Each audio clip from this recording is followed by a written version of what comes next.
హల్లెలూయా. ఆశ్చర్యకరుడు, ఆలోచనకర్త యేసుక్రీస్తు ప్రభు యొక్క నామములో ఈ మే నెల 4వ తారీఖున మొదటి ఆదివారం ఆరాధనలో ఉన్న మీ అందరికీ నా హృదయపూర్వకమైన ధన్యవాదాలు తెలియజేస్తూ ఉన్నాను. దేవునికి మహిమ కలుగును గాక. పిల్లరా, మంచి సాక్ష్యాన్ని మనం విన్నాం. దేవుడు జీవితంలో చేసిన కార్యాలు బట్టి మహిమ, ఘనత, ప్రభావములు దేవునికే చెందునుగాక. ఆమేన్. హల్లెలూయా. కాబట్టి ఆలస్యం చేయకుండా మనం దేవుని వాక్యాన్ని విందాం. ఎందుకంటే ప్రభు బలం ఉంది కాబట్టి సమయం మనకు చాలా విలువైనది. త్వరగా మనం చదువుకొని ముందుకు వెళ్దాం. పరిశుద్ధ గ్రంథము నుండి పరమగీతం 8వ అధ్యాయము 13వ వచనాన్ని జాగ్రత్తగా మనం చదువుకుందాం. బైబిల్ ఉన్న ప్రతి వారు కూడా కొంచెం ముందుకి స్త్రీలు ముందుకు సర్దుకుంటే బాగుంటుంది.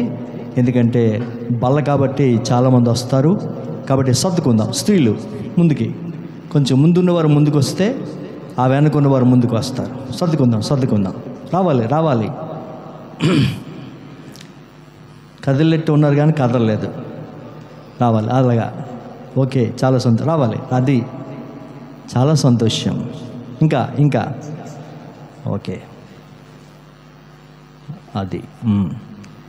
కాబట్టి అందరూ కూడా బైబిల్ చూడాలి, అందరూ బైబిల్ తీయాలి.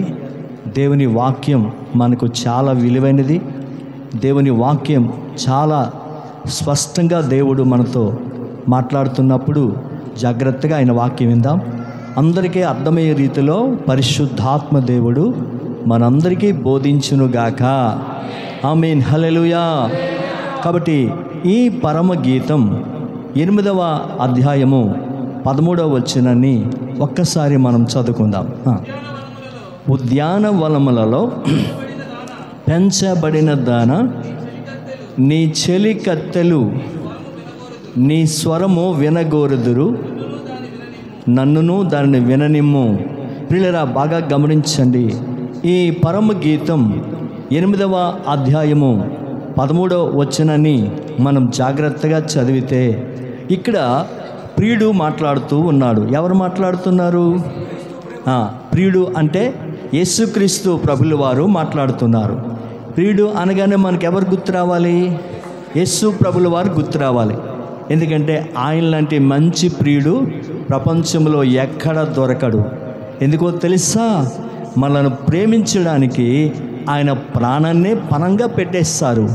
ఈ లోకం నుండి ప్రియురాళ్ళు అయితే ప్రాణం తీసేవారు ఉన్నారు, కానీ ప్రాణం పెట్టేవారు ఉన్నాడు అంటే ఆయనే ఒకే ఒక్కడు.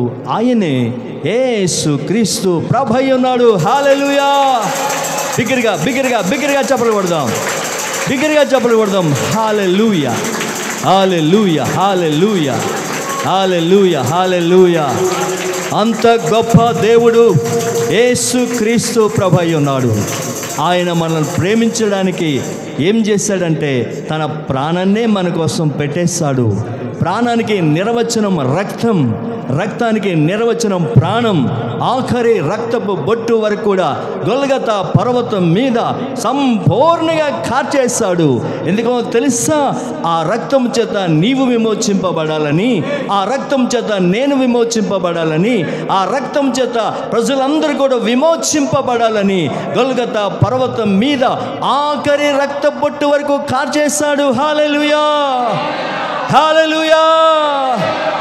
అంత గొప్ప దేవుడు యేసుక్రీస్తు ప్రభువై ఉన్నాడు. కాబట్టి 8వ అధ్యాయము ఈ 13వ వచనంలో ఎవరు మాట్లాడుతున్నారంటే ప్రియుడు మాట్లాడుతూ ఉన్నాడు. అంటే యేసుక్రీస్తు ప్రభుల వారు మాట్లాడుతున్నారు. ఎవరిని ఉద్దేశించి మాట్లాడుతున్నారు? ప్రియురాలను ఉద్దేశించి మాట్లాడుతున్నాడు. దేవుని స్తోత్రం. హల్లెలూయా. కాబట్టి మన వాక్య అంశము ఏమిటంటే ప్రియుడు ఇష్టపడిన జీవితము. చెప్పండి. అది చెప్పాలి, అందరూ చెప్పాలి. మాట్లాడండి అమ్మా. అస్సలు కొంతమంది నోరు కదపట్లేదు. ఇక్కడ ఎందుకు కదుపుతారు? మీరు బ్యాంకుల దగ్గర కదుపుతారు, ఇక్కడ ఎందుకు కదుపుతారు? అదిగో చూసారా, పెద్దలు రాజుగారికి పౌరుషం వచ్చింది. కాబట్టి మనందరూ ఒకసారి గట్టిగా హల్లెలూయా చెల్లిద్దాం.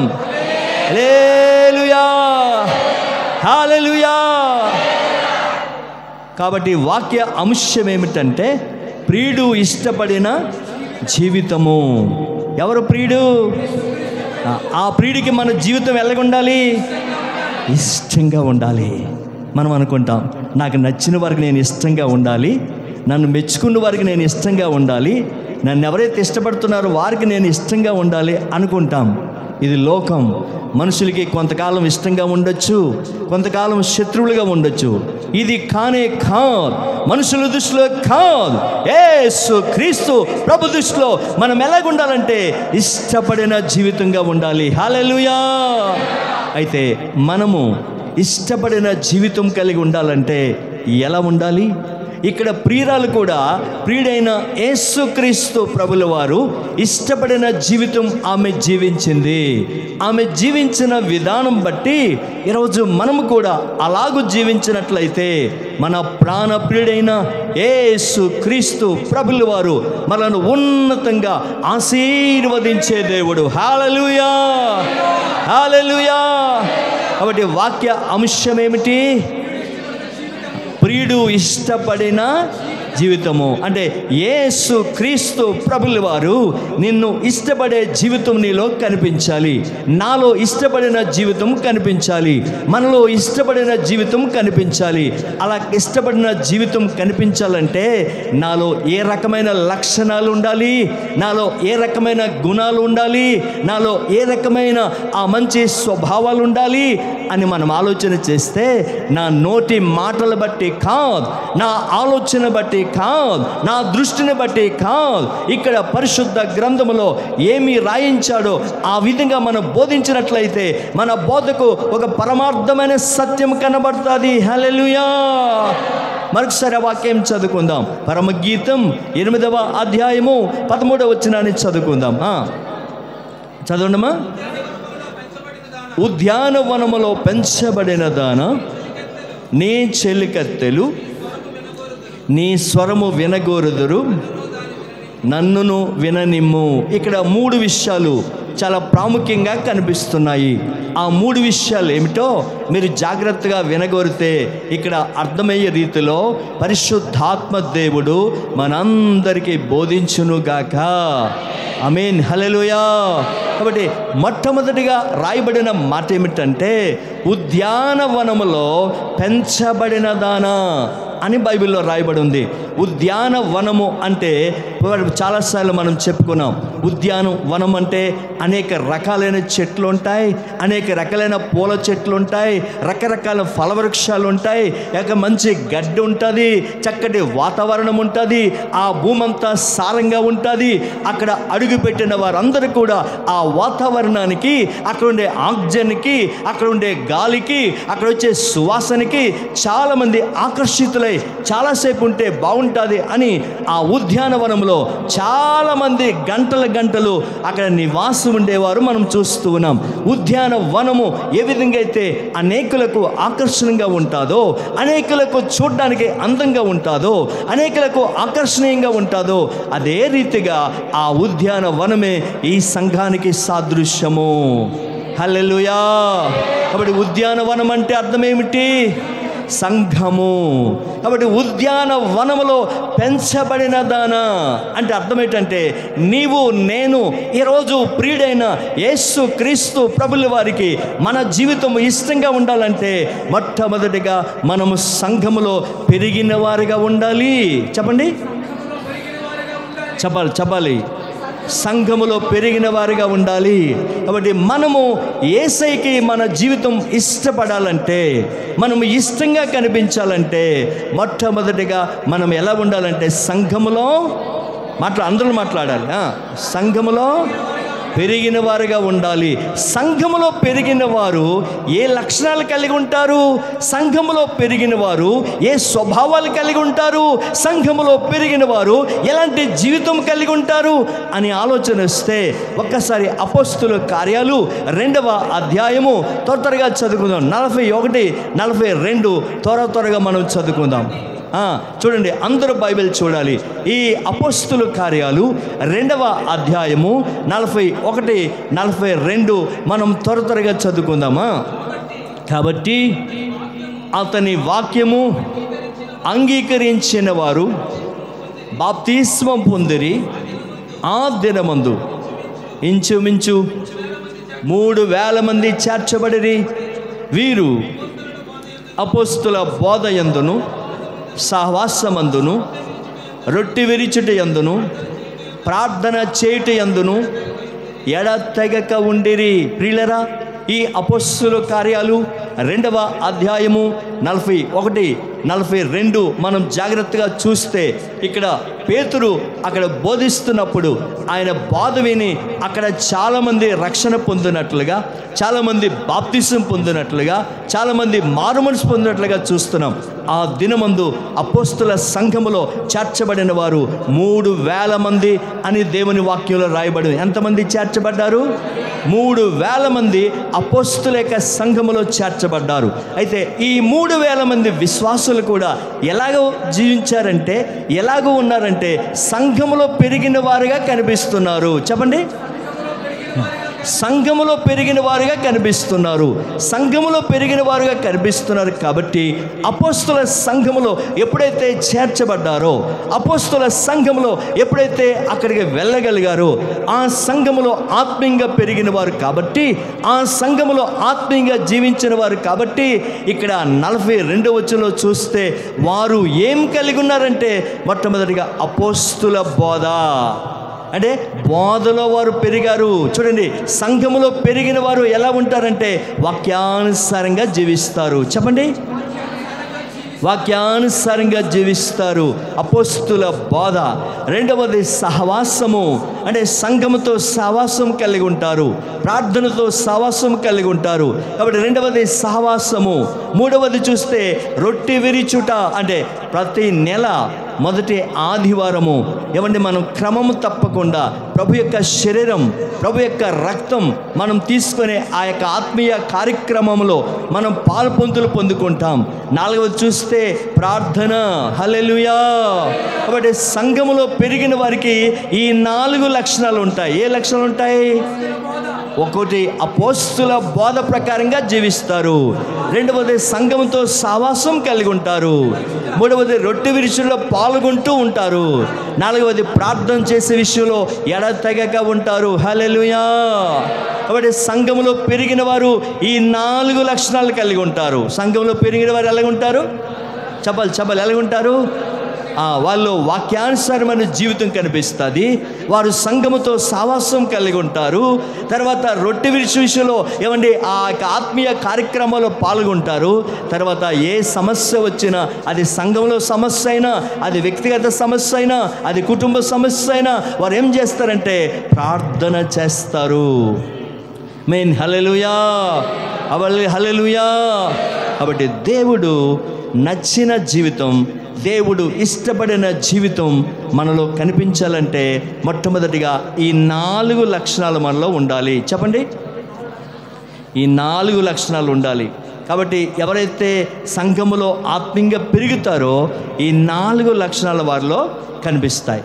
ఈ 4 లక్షణాలు కనిపించినప్పుడు వారు ఆత్మీయంగా ఎదుగుతారు, ఆర్థికంగా అభివృద్ధి పొందుతూ ఉంటారు. చెప్పండి, ఆత్మీయంగా ఎదుగుతూ ఉంటారు, ఆర్థికంగా అభివృద్ధి పొందుతూ ఉంటారు.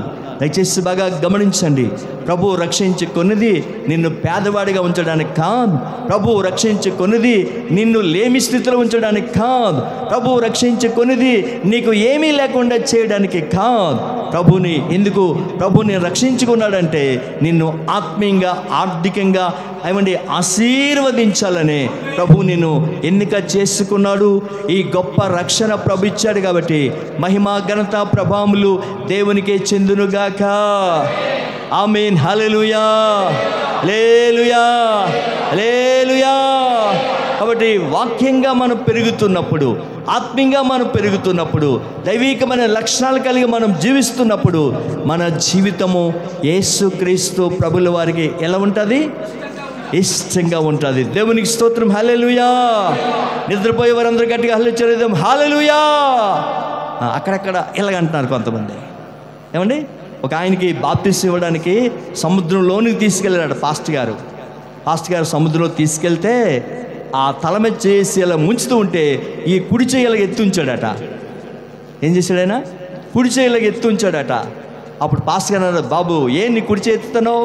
సంపూర్ణంగా నీ అవయవాలన్నీ కూడా నీటిలో బాప్తిసం తీసుకోవాలంటే, లేదండి నేను ఒకరిని కొట్టాలండి, ఆ కొట్టిన తర్వాత ఈ చేయికి బాప్తిసం ఇస్తానంటాడట. అంటే అర్థం ఏంటి? బాప్తిసానికి వచ్చినా ఆయనలో ఉన్న కోపం పోలేదు. దయచేసి బాగా గమనించండి.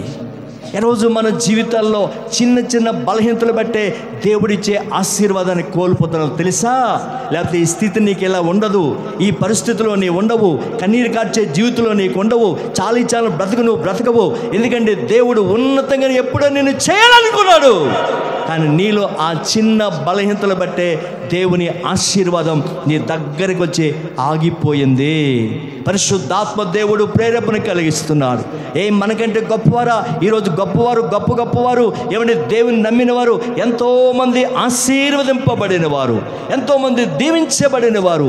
వారు నమ్ముకునే ఆ దేవుణ్ణే, మనం నమ్ముకుంది కూడా ఆ దేవుణ్ణే. అయితే ఏమిటి అంటే మనలో ఉన్న ఆ చిన్న చిన్న బలహీనతలు బట్టి దేవుని ఆశీర్వాదం మన దగ్గరికి వచ్చి ఆగిపోయింది. దయచేసి బాగా గమనించండి. ఈ ఉదయకాల సమయంలో పరిశుద్ధాత్మ దేవుడు మనందరితో మాట్లాడుతున్నాడు. కాబట్టి అలాంటి జీవితం కాకుండా సంఘములో పెరిగిన వ్యక్తులుగా, సంఘములో పెంచబడిన జీవితముగా మన జీవితం ఉండాలని దేవుడు కోరుతున్నాడు. హల్లెలూయా. కాబట్టి సంఘములో పెరిగిన వారి జీవితాలు ఎలా ఉంటాయి? అపోస్తుల బోధ ప్రకారంగా జీవిస్తారు. దాన్ని బట్టి సహవాసం కలిగి ఉంటారు. ఏమండి తర్వాత మూడవది రొట్టె విరిచటి అందు ఏమండి ఖచ్చితంగా పాల్గొంటూ ఉంటారు. నాలుగవది ప్రార్థన చేసే విషయంలో ఏమండి ఎడతెక్క ప్రార్థన చేస్తూ ఉంటారు. కాబట్టి అటువంటి గొప్ప కార్యాలు, అటువంటి లక్షణాలు ఎవరిలో ఉంటుందంటే సంఘములో పెరిగిన వారిలో ఉంటుంది. కాబట్టి సంఘములో పెరిగిన వారిగా మనం ఉండాలి, కానీ లోకానుసారంగా జీవించిన వారిగా మనము ఉండకూడదు. ఒక వ్యక్తి చూడండి, లోకానుసారంగా జీవించిన వ్యక్తి ఎలా ఉన్నాడో చూద్దాం. అదే అపోస్తుల కార్యాలు 8వ అధ్యాయము 21, 22, 23 త్వరగా చదువుకొని ముందుకు వెళ్దాం. నీ హృదయంలో దేవుని ఎదుట సరైనది కాదు గనుక ఈ కార్యమందు నీకు పాలు పంపులు లేవు. కాబట్టి ఈ నీ చెడుతనము మానుకొని మారు మనస్సు నుండి ప్రభుని వేడుకొనుము. ఒకవేళ నీ హృదయ ఆలోచన క్షమించబడవచ్చును. నీవు ఘోర దుష్టత్వములోను దుర్నీతి బంధకములోను ఉన్నట్టు నాకు కనబడుచున్నదని చెప్పాను. అందుకు సీమ చాలండి. దేవుని స్తోత్రం. హల్లెలూయా. పిల్లరా బాగా గమనించండి. ఇక్కడ మనం చూస్తే అపోస్తుల కార్యాలు 8వ అధ్యాయము 21, 22, 23 ఈ 3 వచనాలు చూస్తే ఇక్కడ గారడీ సీమోను కనిపిస్తున్నాడు. చెప్పండి. గారడీ సీమోను కనిపిస్తున్నాడు. గారడీ సీమోను అయితే దేవుని మందిరములో ఉన్నాడు. గారడీ సీమోను అయితే బాప్తిసం తీసుకున్నాడు. గారడీ సీమోను అయితే దేవుని సన్నిధికి వస్తున్నాడు. గారడీ సీమోను అయితే దేవుని వాక్యం వింటున్నాడు. కానీ జీవించే జీవితం ఎలా ఉందంటే లోకానుసారంగా ఉంది. అందుకే దుష్ట హృదయం కలిగి ఉన్నాడు, దుర్మార్గతతో ఉన్నాడు, మూర్ఖత్వంతో ఉన్నాడు, చెడుతనంతో ఉన్నాడు. కాబట్టి లోక సంబంధమైన ఆశలతో ఉన్నాడు. కాబట్టి అటువంటి జీవితం కలిగి జీవిస్తున్నాడు. కాబట్టి ఈ గారడీ సీమోను విషయంలో ఏమంటే పేతురు చెప్తున్నాడు, నీ దృష్టి నాకు చాలా బాధగా కనిపిస్తుంది. నా దృష్టిలో నీవు చాలా మూర్ఖంగా కనిపిస్తున్నావు. నా దృష్టిలో దుష్ట ఘోరత్వంలో ఉన్నట్టు కనిపిస్తుంది అని పేతురు ఆ గారడీ సీమోను కోసం చెప్తూ ఉన్నాడు. అంటే గారడీ సీమోను యొక్క జీవితం ఎలా ఉందంటే లోకానుసారంగా జీవిస్తున్నాడు. హృదయంలో మార్పు లేదు, మారు మనసు పొందటం లేదు, ఏమంటే జీవితాన్ని మార్చుకోవట్లేదు. ఎంతకాలం దేవుని మందిరానికి వచ్చినా, ఎంతకాలం దేవుని వాక్యం విన్నా ఆయన మనస్సుకు మార్పు కలగనివ్వటం లేదు, ఆయన హృదయానికి మార్పు కలగనివ్వటం లేదు. కాబట్టి అందుకే పరిశుద్ధాత్మలో పాలు పంపులు పొందలేకపోయాడు. దేవుడిచ్చే ఆశీర్వాదాన్ని ఆయన పొందలేకపోయాడు. దేవుడిచ్చే సంతోషాన్ని ఆయన పొందలేకపోయాడు. గల కారణం ఏమిటంటే ఆయన హృదయము లోకానుసారంగా ఉన్నది. దయచేసి బాగా గమనించండి ప్రియులరా. ఈరోజు మన జీవితాలు ఎలా ఉన్నాయి ఒక్కసారి ఆలోచన చేద్దాం. సంఘంలో పెరిగిన అపోస్తుల సంఘంలో పెరిగిన ఈ విశ్వాసుల జీవితాలు ఎలాగైతే ఈ 4 లక్షణాలు కలిగి ఉన్నాయో అలా ఉన్నాయా? లేకపోతే గాలి సీమోను వలె మనం దేవుని సన్నిధికి వచ్చిన ఇంకా మనము లోక సంబంధమైన లోక ఆలోచనలతో కలిగి, లోక సంబంధమైన ఆ మోసాలతో, లోక సంబంధమైన ఆ అన్యాయాలతో, లోక సంబంధమైన ఆ చెడ్డ జీవితాన్ని కలిగి ఇంకా మనం జీవిస్తున్నామా? ఒక్కసారి మనము పరీక్ష చేసుకోవాలని దేవుని సేవకుడిగా మనవి చేస్తున్నాను. దేవుని నామానికి మహిమ కలుగునుగాక. ఆమేన్, హల్లెలూయా. కాబట్టి మన జీవితము, మన ప్రియుడు ఇష్టపడిన జీవితం మనలో ఉండాలి. మన ప్రియుడు అంటే ఎవరు? యేసుక్రీస్తు ప్రభుల వారు. యేసు ప్రభుల వారు మన జీవితాన్ని ఇష్టపడిన జీవితంగా ఉండాలంటే ఒకటి, మనం ఎలా ఉండాలంటే సంఘములో పెరిగిన వారిగా మనం ఉండాలి. సంఘములో పెరిగిన వారిగా మనం ఉంటే ఈ 4 లక్షణాలు మనం కలిగి ఉంటాం. ఏ 4 లక్షణాలు? అపోస్తుల బాధ మనలో ఉంటుంది, సహవాసం మనలో ఉంటుంది, రొట్టె విరిచిట్లో పాలు పంపులు పొందుకుంటాం, ప్రార్థన చేసే విషయంలో చాలా తీవ్రంగా మనం ఉంటాం. ఈ కార్యాలు మనం కలిగి ఉండాలంటే సంఘములో పెరిగిన వారిగా ఉండాలని దేవుడు కోరుతూ ఉన్నాడు. హల్లెలూయా, హల్లెలూయా. కాబట్టి ఒకటి ప్రియుడైన యేసుక్రీస్తు ప్రభుల వారికి ఇష్టపడిన జీవితం మనం కలిగి ఉండాలంటే ఒకటి, సంఘములో పెరిగిన వారిగా మనము ఉండాలి. మొదటి పాయింట్ ఇది. రెండవది మనం చూస్తే అక్కడ బైబిల్లో రాయబడి ఉంది, నీ చెలికత్తెలు. చూడండి, ఇక్కడ మనం చూస్తే చెలికత్తెలు అంటే స్నేహితరాండ్రులు అంటే స్నేహితులు అని కూడా మనం చెప్పొచ్చు. దయచేసి బాగా గమనించండి. ప్రియుడికి ఇష్టమైన జీవితం ఆమెలో కనిపించాలంటే ఆమె స్నేహం చేసే ముందు, ఆమె ఫ్రెండ్షిప్ చేసే ముందు ఆమె ఎవరితో కలిసి వెళ్తాదో ముందు వాళ్ళు ఎలాంటి వారో ఆమె ఆలోచన చేసింది. ప్రియులారా, బాగా గమనించవలసిన విషయం.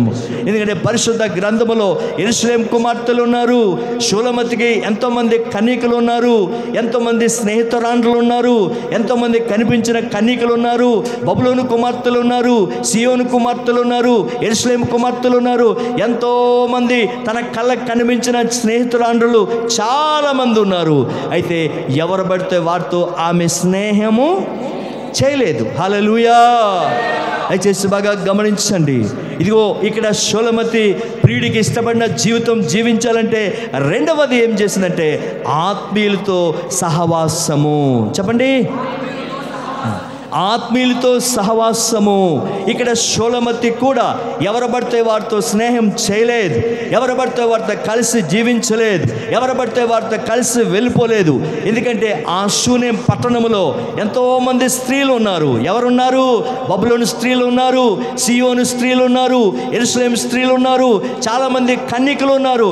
ఎవరు పడితే వారితో ఆమె వెళ్ళిపోలేదు. కానీ ఆమె ఇలా అనుకుంది, నా సొంత నిర్ణయం కాదు, నా సొంత ఆలోచన కాదు, నా సొంత నిర్ణయం మీద నేను జీవించకూడదు.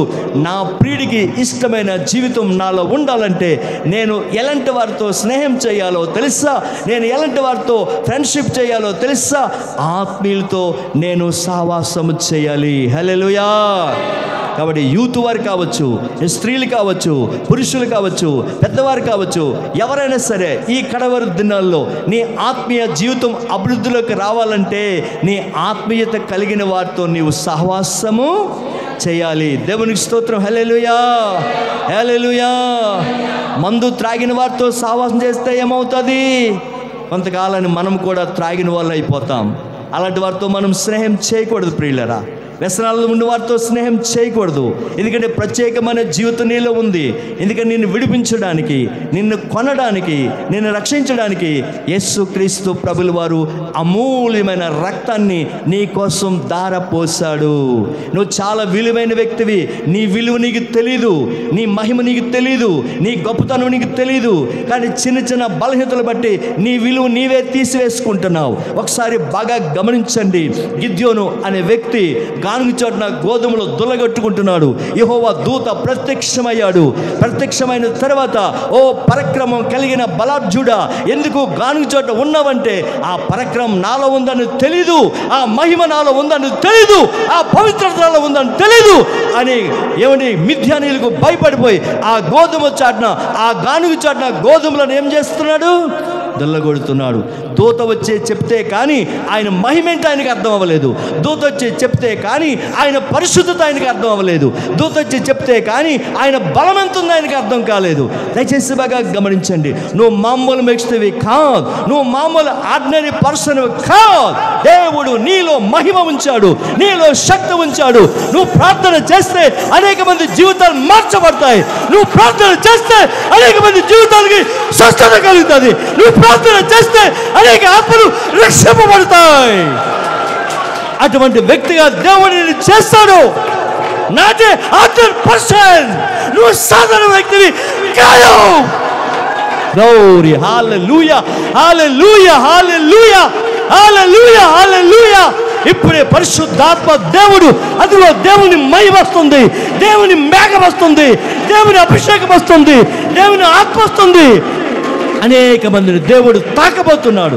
Glory, glory, glory, hallelujah, hallelujah, hallelujah, హల్లెలూయా.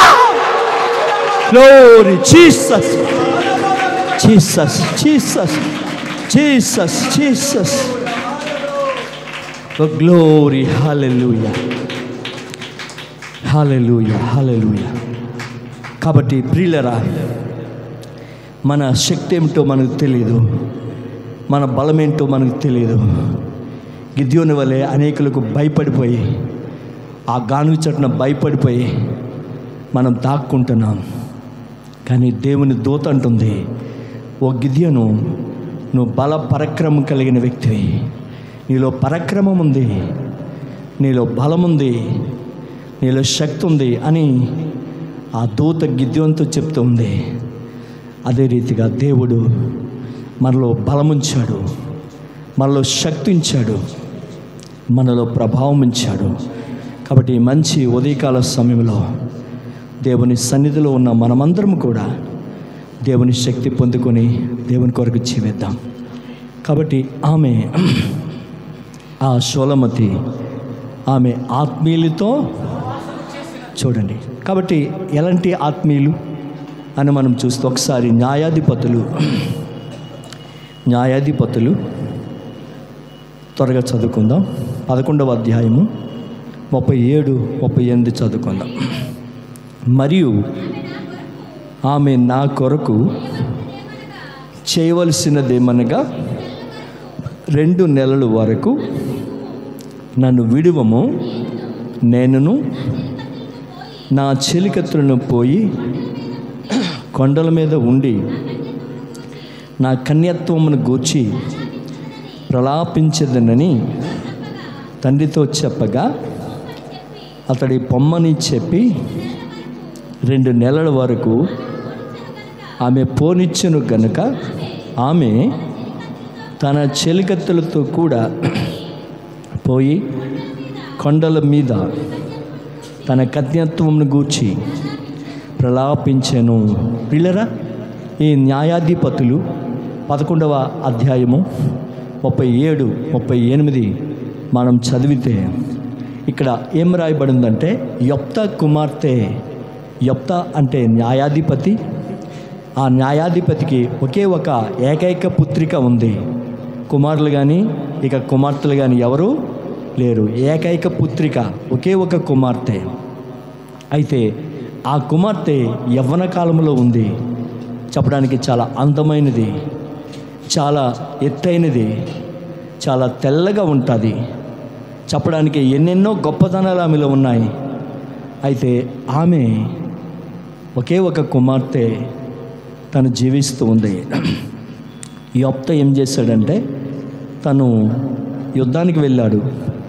యుద్ధానికి వెళ్ళే ముందు, ఆ యుద్ధానికి ప్రారంభించే ముందు దేవుని దగ్గర ఒక మృగబడి చేసుకున్నాడు.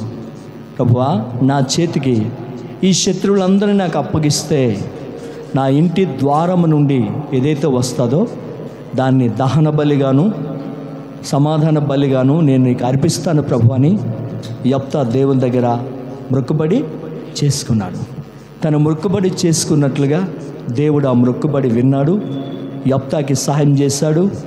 వెంటనే 20 పట్టణాలను యెఫ్తా ఏం చేశాడంటే మొత్తం హతం చేసేసాడు.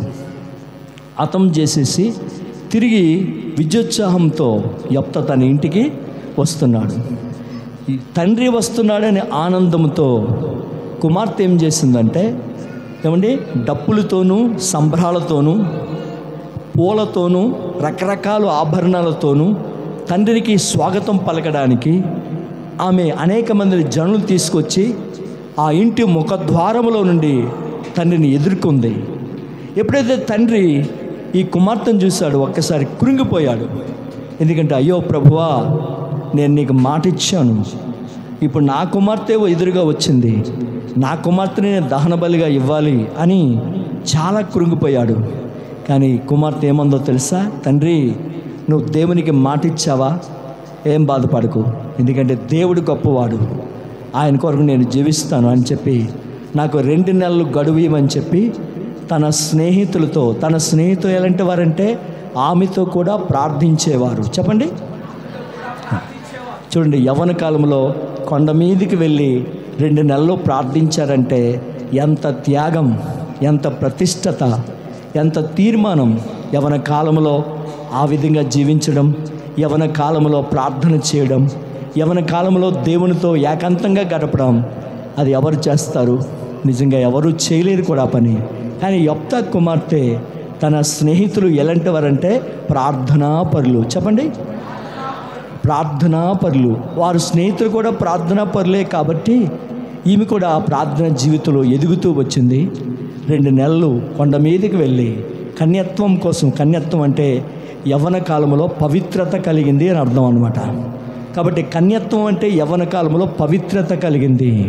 ఆ పవిత్రతను కాపాడుకోవడానికి, ఆ పవిత్రతను తను పెంచుకోవడానికి, ఒకవేళ నా యవ్వన కాలంలో నా చూపుల ద్వారా కానీ, నా మాటల ద్వారా కానీ, నా క్రియల ద్వారా కానీ ఒకవేళ ఇంకేదైనా పాపం ఉంటే ప్రభు నన్ను క్షమించు అని దేవుని దగ్గర క్షమాపణ కోరుకోవడానికి ఆ కొండపైకి వెళ్ళి తన స్నేహితురాండ్రతో 2 నెలలు ప్రార్థనలో గడిపింది. హల్లెలూయా, హల్లెలూయా. నీ స్నేహితులు ప్రార్థించేవారైతే నిన్ను ప్రార్థనకు తీసుకువెళ్తారు. నీ స్నేహితులు ఆత్మీయులైతే నిన్ను ఆత్మీయంగా బలపరుస్తారు. నీ స్నేహితులు లోకానుసారులైతే నిన్ను లోకంలో తీసుకెళ్తారు. నీ స్నేహితులు సినిమాలు చూసిన వాళ్ళైతే నిన్ను కూడా సినిమాలకు తీసుకెళ్తారు. నీ స్నేహితులు త్రాగుబోతులైతే నిన్ను కూడా పార్టీలు తీసుకెళ్తారు. నీ యొక్క స్నేహితులు వ్యసనపరులైతే ఆ వ్యసనంలోనికి నిన్ను కూడా నెట్టేస్తారు. ఇంకోటి తెలుసా, మేము ఎలాగా పాడైపోయాం, ఈడు కూడా చెప్పండి ఈడు కూడా పాడైపోలు చెప్పి ఎలాగా ఈయన్ని పాడు చేయడం ప్లాన్ వేస్తారు. ఏమంటే స్కెచ్ చేస్తారు. దేనికి? నిన్ను పాడు చేయడానికి. నిన్ను పాడు చేయడానికి ఏం చేస్తారు తెలుసా? తీపి మాట్లాడతారు. అప్పుడు వీళ్ళు అనుకుంటారు, మా అమ్మాయినా ఎప్పుడు ఇలాంటి మాటలు చెప్పండి మా అమ్మాయిని ఎప్పుడు ఇలాంటి మాటలు నాకు చెప్పలేదు, మా నాన్నైనా ఎప్పుడు ఇలాంటి మాటలు, మా ఇంటి వాళ్ళు ఎవరు కూడా ఇలాంటి మాటలు, నా స్నేహితుడు ఇలాంటి మాటలు చెప్తున్నాడంటే నేనంటే ఎంత ప్రేమో ఆ లోతులు దిగిన తర్వాత తెలుస్తుంది అప్పుడు ఆ ప్రేమ ఏంటో. అర్థమైందండి? కాబట్టి దేవుని ప్రజలారా, ఈ ఉదయకాల సమయంలో రెండవది మనం ఆత్మీయులతో చెప్పాలి ఆత్మీయులతో సహవాసం చేయాలి. కాబట్టి యెఫ్తా కుమార్తె ప్రార్థనాపరురాలు అవడానికి కారణం ఏంటంటే తన స్నేహితురాండ్రు ఎవరు? చెప్పాలి ఎవరు? ప్రార్థనాపరులు, ఆత్మీయులు. అలాంటి వారితో స్నేహం చేసిన కారణం బట్టి తన ఆత్మీయ జీవితం కూడా ఏమైంది? పెరిగింది. దేవుని స్తోత్రం, హల్లెలూయా. ఆ విధంగా యెఫ్తా కుమార్తెలాగా ఏమండి ఆత్మీయులతో మనం సహవాసం చేయాలి, కానీ లోకస్తులతో మనం స్నేహము చూడండి. ఆదికాండం 34:1 ఆ లేయా యాకోబు కలిగిన కుమార్తె అయిన దీనా ఆ దేశపు కుమార్తెలలో చూడవెళ్ళను. చాలమ్మా ప్రియులరా, ఇక్కడ యాకోబు కుమార్తె దీనా ఆ దేశపు కుమార్తెలు చూడడానికి అంటే ఎవరితో స్నేహం చేసింది? లోకానుసారులు అంటే అన్యులతో, రక్షణ లేని వారితో స్నేహం చేసింది కాబట్టి వారు ఎలా జీవించారో అలా జీవించడానికి ఈమె కూడా ప్రయత్నము చేసింది. చూస్తున్నాం మన కళ్ళతో లోకం ఎలాగుంటుందో మనం చూస్తున్నాం. ఏమండి, ఒకసారి మనం టౌన్కి వెళ్ళి చూస్తే లోకస్తులు ఎలా ఉంటారో, వాళ్ళు నడవడిక, వాళ్ళు వే ఆఫ్ స్టైల్, తల మొదలుకొని కాళ్ళు వరకు వాళ్ళు ఉండే విధానం, వారి చూపులు, వారి వయ్యారం చూస్తే మనకు చాలా ఏమండి చూడడానికి అసహ్యం అనిపిస్తుంది. దేవుని బిడ్డలకు అసహ్యం అనిపిస్తుంది. కాబట్టి అలాగ వారిని మనం నడుచుకోకూడదు. మనం ప్రత్యేకింపబడిన వారిని చెప్పండి. నిజంగా దేవుడి దయ వల్ల బ్లౌజులు ఇప్పుడు మోచే వరకు వచ్చాయి కదా. ఫ్యాషన్ ఎంతవరకు వచ్చింది? ఇదే ఫ్యాషన్ ఉంటే బాగుంది అనిపిస్తుంది నాకు. ఏమంటే కొంతమంది ఇక్కడికి ఉంటాయి, మీరు కాదులండి, బయటోళ్ళు ఇక్కడికి వేసుకొని భర్తతో రారా కండలు చూపిస్తూ రారా నీ బలవంతో నా బలవంతో చూద్దామని చెప్పి కండలు చూపించేవారు అప్పుడు. అర్థమైందండి. కానీ ఇప్పుడు ఫ్యాషన్ బాగుంది, ఇంతవరకు మోచే వరకు. అదే ఫ్యాషన్ ఉంటే చాలా మంచిది. ఎందుకంటే దైవభక్తి కలిగిన వారు వస్త్రధారణ విషయంలో కానీ, అలంకరణ విషయంలో కానీ, ఏమంటే వారు మాట్లాడే విషయంలో కానీ, వారు నడవడిక విషయంలో కానీ, అన్ని విషయాలు కూడా వారు భక్తిని కనపరుస్తూ ఉంటారు. హల్లెలూయా, హల్లెలూయా, హల్లెలూయా. కాబట్టి దేవుని ప్రజలారా, ఇక్కడ షూలమతి ప్రియుడికి ఇష్టపడిన జీవితం జీవించడానికి రెండవది ఏం చేసింది? ఆమె ఆత్మీయులతో సహవాసం చేసింది. మూడో మాట చెప్పే నేను ముగిస్తాను, ఎందుకంటే ప్రభు బలం ఉంది కాబట్టి. మూడవది మనం చూస్తే, నీ స్వరము నేను వినగోరెదను అని ఇక్కడ చెప్తున్నాడు. ఎవరు? ప్రియుడు. ఎవరు స్వరం వింటాడట? అది ప్రియురాలు స్వరం వింటాడట. అదే రీతిగా మూడవది మన స్వరం కూడా దేవుడు వినబోతున్నాడు. మన స్వరం వినాలంటే మన స్వరం ఎలాగుండాలి ఒకసారి చూద్దాం. కొలస్సీ పత్రిక 4వ అధ్యాయము 6వ వచనం. త్వరగా కొలస్సీ పత్రిక 4వ అధ్యాయము. ప్రతి మనుష్యునికి ఎలాగో ప్రత్యుత్తరం ఇవ్వవలనో అది మీరు తెలుసుకొనుటకై మీ సంభాషణ ఉప్పు వేసినట్లు ఎల్లప్పుడూ రుచి కలదిగాను కృపాసహితముగాను ఉండనీయుడి. హల్లెలూయా. కాబట్టి ఇక్కడ చెప్తున్నాడు, మన సంభాషణ ఎలాగ ఉండాలి? కృపాసహితముగాను రుచి కలదిగాను. అంటే మనం మాట్లాడేటప్పుడు ఎదుటి వారికి మన మాటల్లో దయ కనిపించాలా, మన మాటలో జాలి కనిపించాలా, మన మాటలో ప్రేమ కనిపించాలా. అందుకే చూడండి, రూత్ అంటుంది బోయాజుతో ఒక మాట చూడండి. రూతు గ్రంథం 2వ అధ్యాయము 13వ వచనం. త్వరగా. అందుకామె, నా ఏలినవాడా, నేనును నీ పనికత్తులలో ఒక దానిని కాకపోయినను నీవు నన్ను ఆదరించి నీ దాసురాలగు నా యందు ప్రేమ కలిగి మాటలాడితివి గనుక నా ఎడల నీకు కటాక్షము కలగనిమ్మని చెప్పాను. ప్రియులరా, ఈ రూతు గ్రంథం 2వ అధ్యాయము 13వ వచనం మనం చూస్తే, ఇక్కడ బోయాజు రూతుతో మాట్లాడుతున్నప్పుడు రూతుకి బోయాజు మాటలు ఎలా కనిపించాయి? దయ కలిగిన మాటలుగా కనిపించాయి. ఆ మాటల్లో ప్రేమ కనిపించింది, ఆ మాటల్లో జాలి కనిపించింది, ఆ మాటల్లో కరుణ కనిపించింది, ఆ మాటల్లో దయ కనిపించింది. కాబట్టి ఆ విధంగా చెప్పాలంటే ఆమె పరదేశి. ఎవరు? రూతు ఎవరు? పరదేశి. కానీ బోయాజు మాట్లాడే మాటలు బట్టి ఆమె చాలా ధైర్యం తెచ్చుకుంది, ఆమె చాలా ధైర్యంగా జీవించింది. గల కారణం ఏంటంటే బోయాజు మాటల్లో ఏం కనిపించింది? ఆదరణ, దయ, జాలి, కరుణ, ఇవన్నీ కూడా ఒకే అర్థాన్ని చూపిస్తాయి. అలాగే దేవుని బిడ్డలుగా మన మాటల్లో కూడా ఏం కనిపించాలి? ఒకసారి అడుక్కున్నాడు వచ్చి, అమ్మా అన్నపూర్ణేశ్వరి భిక్షందేహి అని అంటే, పోరా చేయకాలేదు అంటాం. ఆడంటాడు, అంత కోపం ఏంటమ్మా? పోరా అనేసరికి ఆడంటాడు, అంత కోపం ఏంటమ్మా? పెడితే పెట్టు, లేకపోతే మాని, నువ్వు నన్ను పోరా అంటావేంటి? నీ దగ్గర ఉన్నా, నీ తమ్ముడినా, నీ అన్ననా అంటాడు. ఇంకా ఏమండి బాబు, మరి ప్రస్తుతానికి వంట అవ్వలేదు, లేకపోతే అలా వెళ్ళి రా అంటే కొంతమంది అట సద్దన్నం వేస్తారట, సర్దుకూర వేస్తారట. ఆడు తిడతాడంటే దూరంగా వెళ్ళి వాళ్ళ అమ్మని, వాళ్ళ నాన్నని, వాళ్ళ తాతని, వాళ్ళ ముత్తాతని కూడా విడిచిపెట్టాడు. అలా చేస్తాడు. దేవుని స్తోత్రం. హల్లెలూయా, హల్లెలూయా, హల్లెలూయా. కాబట్టి మన మాటలు ఎలా ఉండాలి?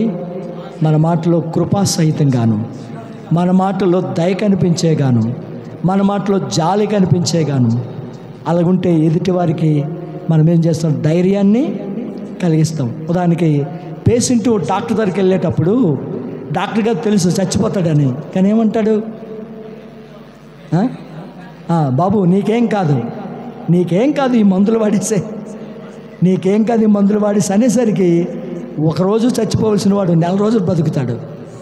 అంటే ఆ మాటల్లో చెప్పండి ఆ మాటల్లో ధైర్యం కలుగుతుంది. దేవుని స్తోత్రం. హల్లెలూయా, హల్లెలూయా. ఆ విధంగా మన మాటలు కూడా ఎలాగుండాలి? కృపాసహితముగాను, దయ కలిగించే మాటలుగాను, ఆదరణ కలిగించే మాటలుగాను మన మాటలు ఉండాలి, కానీ బాధ పెట్టే మాటలుగా ఉండకూడదు. అందుకే ఏమండి పౌలు ఎఫెసీ పత్రిక 5వ అధ్యాయము చూడండి, 5వ అధ్యాయము 4వ వచనం. ఈ మాట చదివి ముగించేద్దాం. కృతజ్ఞత వచనమే మీరు ఉచ్చరింపవల్ల కానీ మీరు బూతులైనను, పోకిరి మాటలైనను, సరస్సోక్తులైనను ఉచ్చరింపకూడదు, ఇవి మీకు తగవు. ప్రియులరా, ఈ ఎఫెసీ పత్రిక 5వ అధ్యాయము 4వ వచనములో పౌలు ఎఫెసీ సంఘానికి చెప్తున్నాడు. కాబట్టి మీరు ఇదిగో ప్రభు శరీరం తీసుకుంటున్నారు, ప్రభు రక్తాన్ని త్రాగుతూ ఉన్నారు, ప్రభు బల్లను సమీపిస్తున్నారు, దేవుని బిడ్డలుగా ప్రత్యేకంగా జీవిస్తున్నారు. అయితే మీలో, మీ నోటిలో ఏమో రాకూడదంటే భూతి మాటలైనను, పోకిరి మాటలైనను, సరస్సోక్తులైనను, చెవండి అపవిత్రమైన ఏ మాటలైనను మన నోటంట రాకూడదు. తెలుసా, కొంతమంది ఎక్కువగా మాట్లాడితే ఏమంటారు తెలుసా?